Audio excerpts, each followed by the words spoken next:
Hello all, this is our third lecture this week and it's going to be on veterans.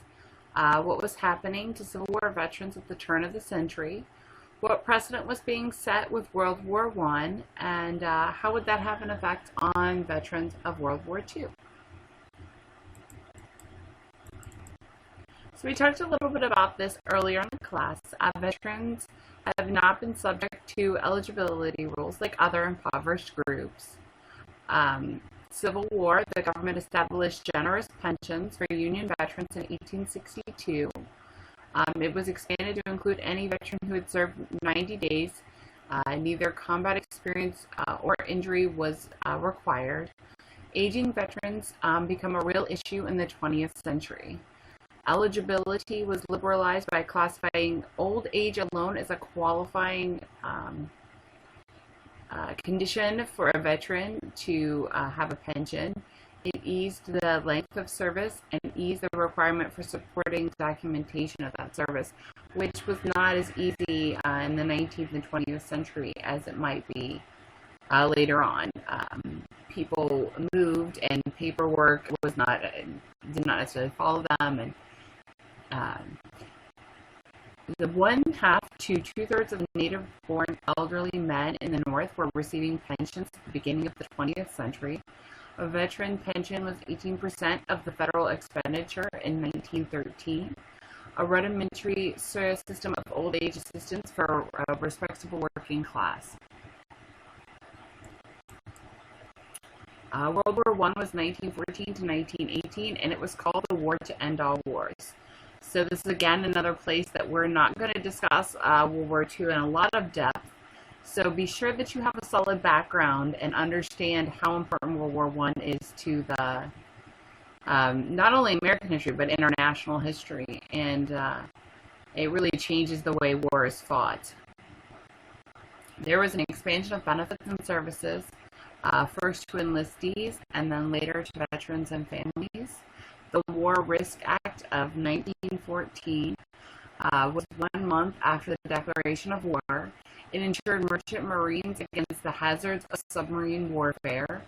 The Council of National Defense was 1917. It reviewed and made recommendations regarding veterans' benefits.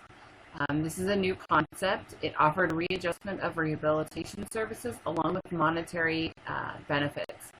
Allotments and allowances to families, voluntary insurance against death and total dismemberment, or total disability, medical and surgical hospital treatment, as well as prosthetic appliances for those injured in the line of duty, and vocational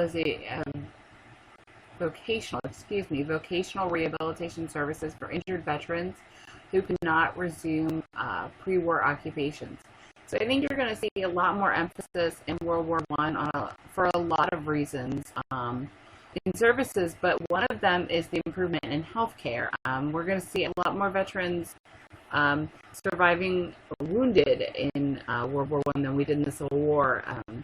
Unfortunately, during the Civil War, the health conditions were still rudimentary and still moving forward with the American Red Cross and other changes and the U.S. Sanitary Health Commission, and we lost a lot of men to disease and improper care of wounds during the Civil War.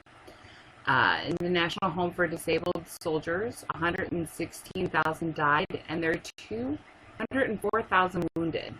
So, that's a huge number of wounded soldiers. Public health services had 11,639 beds in 52 hospitals.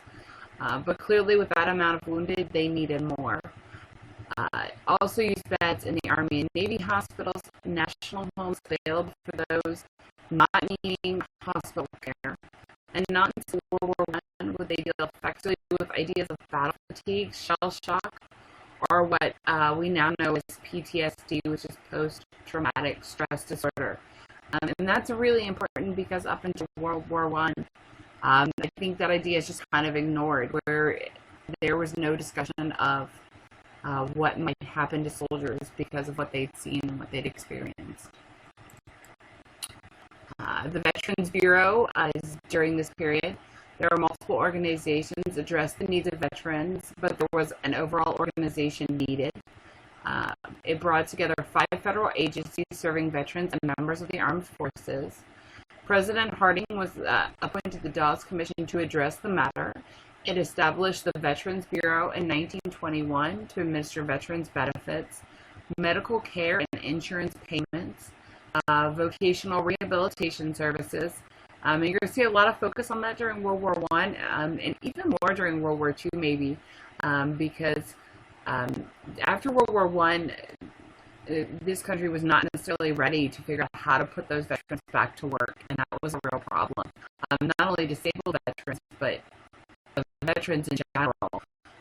How to reintegrate this large male population. 1930 merged with the Bureau of Pensions and Veterans Administration.